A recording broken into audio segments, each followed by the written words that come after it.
Hi folks, welcome to another video. I'm trying to make a smiley face here. Yeah, this was bought in an auction, and I thought I'd just show you before I get around to trying to sell this stuff. I might not have time to do edits on this video, so bear with me. If that is the case, I thought this was uranium glass. It had this amazing glow along the edge. These days the auction house normally says if it's uranium, but I thought maybe they'd forgotten with this one, and it's not uranium, guys. It doesn't fluoresce. It's probably like a depression era. I think it's like a pansy float bowl or something they call those. Float vase. Something like that. This is the, well, let's actually get rid of this float. This is the special piece in the middle here. And it is a cotton twist or opaque twist drinking glass. I believe it is from the 1700s. Has a slightly raised foot, a double helix on the inside, and another double helix composed, I think, of 8 or 9 strands on the outside. Pretty amazing. And broken pontil. The wear's on the very outside. I have had a look with a loupe. It's certainly there. A couple of chips off the base. Not a huge deal, but I'll come back to that in a minute. Very small bowl, much smaller than the foot in terms of diameter. Quite heavy. Nice ring to it, especially if I could hold it properly. And we actually have the broadening on the rim just here. That might have been where they did the final snip with the shears to remove excess glass. A few little black inclusions in with the sort of cotton features. Lots of striations to the glass, lots of fine scratches from cleaning. And yeah, just a cordial glass. I suppose now people are saying similar pieces on eBay are from 1750, 1760. I'm just going to reserve, I'll do some research later.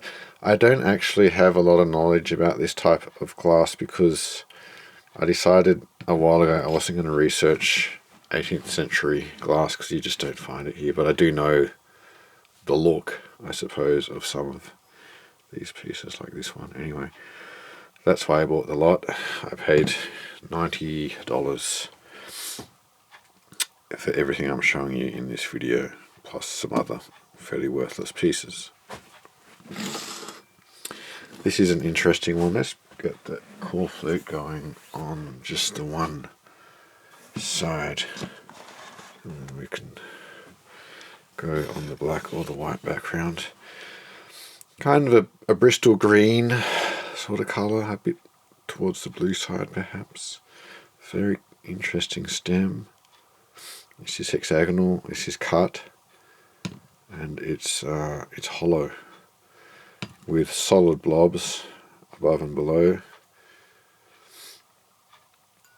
Kind of like a double chin style bowl. And this one has a polished pontil. And I haven't looked too close at the wear, but I think it's on the very edge only. I don't think it has a ton, but I'll have a closer look later. I did a bit of searching on this. I don't expect to ever find the exact same glass anywhere, but on eBay someone has hollow hexagonal stem wine glasses with just a plain bowl in a very similar colour, plain foot, and without the blobs, and they claim it's circa 1905. I don't know how they arrive at that exact date. I would have put this as Victorian with the polished pontil. I feel like the bowl shape is more Victorian, but that's perhaps just me. Yeah, a bit of a novelty piece almost. Anyway, there's not a lot of difference between late Victorian and Edwardian, so, you know, how do you, even if you're looking for wear, how do you separate a few years in 100? Anyway, quite a curious piece. Reach over to the side here. I think this is a jelly glass. It has these spiral features here. Quite uneven along the top. Kind of heavy, but it doesn't have a tremendous ring. Could be the shape. It does have a snapped pontil and a good amount of wear right on the very rim. So probably from the 1700s, taking that at face value, a couple of little chips on the rim, unfortunately. These are really not worth a lot. I did a bit of price searching. I might only get $20, if that, for this piece, but it is pretty cool to have found it. And yeah, lots of striations, some little white inclusions, so all the hallmarks are there. Could be very early 1800s, but to get two snap pontils in the same day is pretty crazy. And by coincidence, I actually got a couple more pieces from an op shop, but I'll put this in another video. This is, I hesitate to call this Bristol green or blue. It's like a peacock blue, really pleasant colour. This one has me a bit baffled. Has a beautiful ring, very tingy, and no polished pontil, no snapped pontil. I looked very closely. There's actually quite a lot of wear. It's very concentrated on the rim, but it's definitely there. There is some sort of almost concentric sort of roughness here. It's going to be hard to get that on camera. And that sensor dot. Not sure if it could be like a sand pontil, but I'm not. You can sort of feel it a bit more than you can see it, but it's not like it's super rough. Anyway, yeah, not sure. I think it is pretty old. Bit of, I don't know if that's misting in there that doesn't clean out. And let's try and look.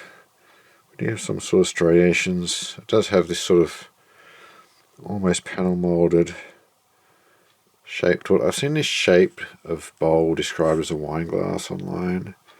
So I'm not sure if it's a wine glass, kind of a small one, but they were small back in those days. A little air bubble there right in the rim. Yeah, a bit of a mystery, that one. And this one is just interesting because it's got the maker's sticker. Liskeard glass, handmade in Cornwall, England. I looked these guys up. I think this is roughly from the 70s to early 80s, but they mostly made sort of lumpy vases, like, you know, modern era sort of Whitefriars style lumpy coloured vases, and I couldn't find any drinking glasses from them. So yeah, interesting. Quite thin glass. Not the greatest ring, but yeah, some basic cutting. Just showing because I never would have thought he would have made this if that sticker wasn't there. Stark base. Just a little sort of port glass, I guess. Lastly, two of these. Now I swear to God I've seen these before. We have this sort of almost like a 4-leaf clover cutting pattern there all around, and some bands here. And believe it or not, there's actually a really big polished pontil all the way around there. It'll be hard to see. And a bit of cutting on top of the foot. There you go. So yeah, again, kind of like a very small wine glass. I'm not sure who made them, but they're quite well made. Good ring to them. Anyway guys, I paid $90. Did I pay too much? There's a lot of these for sale online, and it seems like good ones are going for over $300 Australian. But there's a lot for sale that don't have any chips, so unfortunately, just because there's so many available, like dozens at least, if not hundreds, who's going to buy the chipped one when you can buy an unchipped one? So I'll have to price this down, definitely below 200, possibly below 150. A little disappointed in that, but very, very happy to have bought this. The bidding was at $15 for 3 days, and it went up to 75 in the last 30 seconds. The rest of it was commission. Not sure what I'll get for this. Well, a lot of people buy antique glass on eBay, guys. $50 maybe. Maybe more. I mean, champagne coupes do tend to pull a bit more money, so I might go north of 50. I won't get too ambitious with this one, especially with those two little chips. Maybe $20 to $30. This one might be given away. And these are the kind of things that you can have up on your eBay store for years and they never sell because they're just an awkward size, no brand name. It doesn't matter how well made they are, sadly. I think this is sellable. It's just quite a beautiful little piece. Someone who collects glass will buy this. If I could confirm it was old, I'd probably price it up a bit, but I don't know, it could be $50 or so, maybe less. I feel like I paid a little bit too much, but I really wanted to get that cotton twist piece because I've never had a glass like that. Anyway, I'll leave it there. Thank you very much for watching.